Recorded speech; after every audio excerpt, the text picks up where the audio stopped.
welcome back, guys. As I sit out here in my yard, I am thinking about things. I am thinking about different types of gardens. And if you are a beginning gardener and you are looking to start a garden this year, let me help you out. All right, there are distinct varieties, very different, distinct garden types available to you out there. And I'm just going to name some of the few. It's not an extensive list, but it is enough to get you thinking and started about what type of garden that you would like to have. All right, so the very first one I have written down on my list is a traditional garden, guys. Yes, this is our typical lawn garden with flower beds and ponds and the gazebos.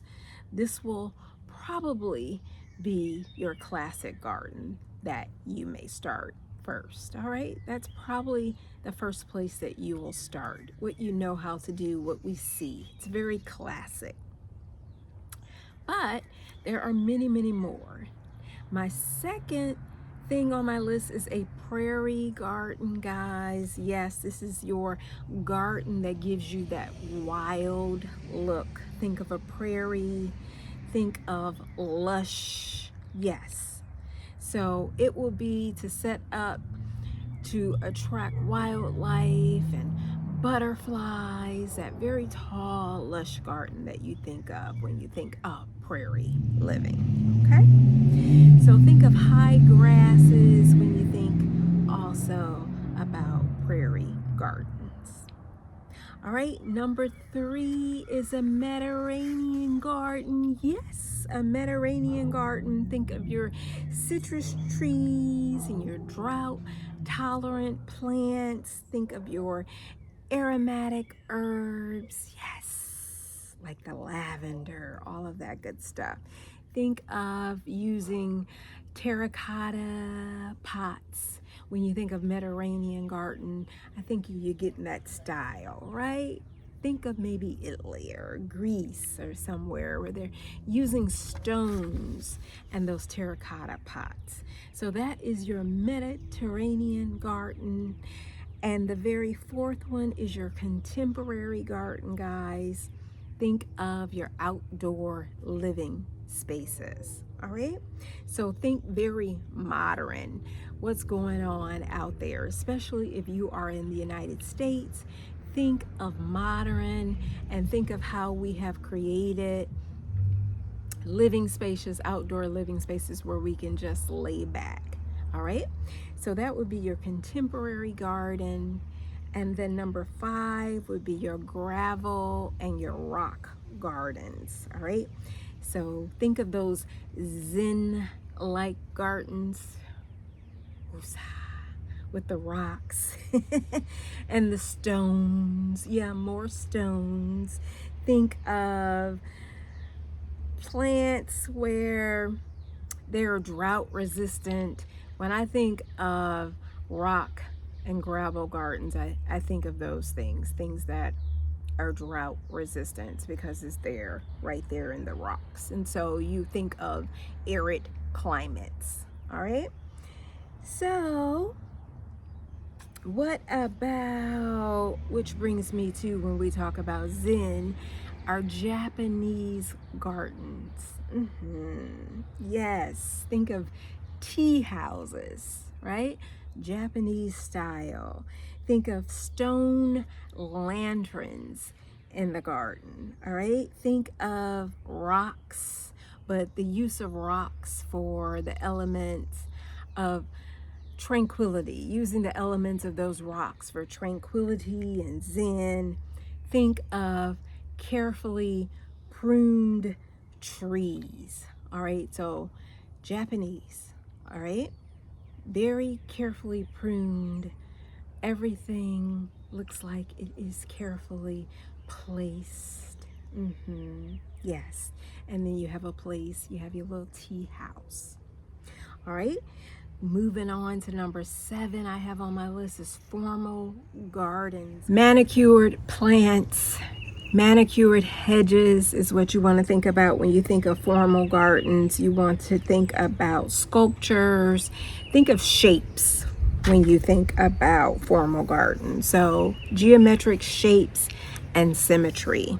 All right, moving on to think of a relaxed garden when you think of our cottage gardens. All right, bursting with colorful flowers, a variety of vegetables and herbs. It's almost like our traditional garden, all right? But this has herbs, it has our vegetables, and it has that pop of color with our beloved flowers. All right, number 9, think of coastal gardens. Think of things that can withstand the wind and the salt. So you're thinking about our oceans, right? You're thinking about the seaside.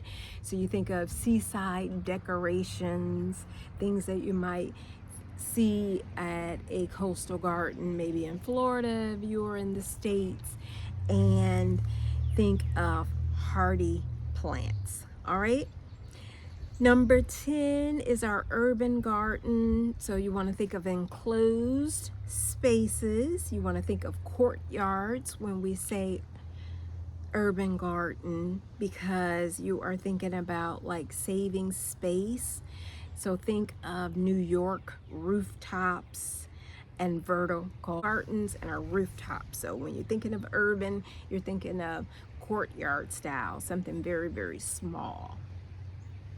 All right, which brings me to our functional methods of gardening, right? So we named 10 garden types today.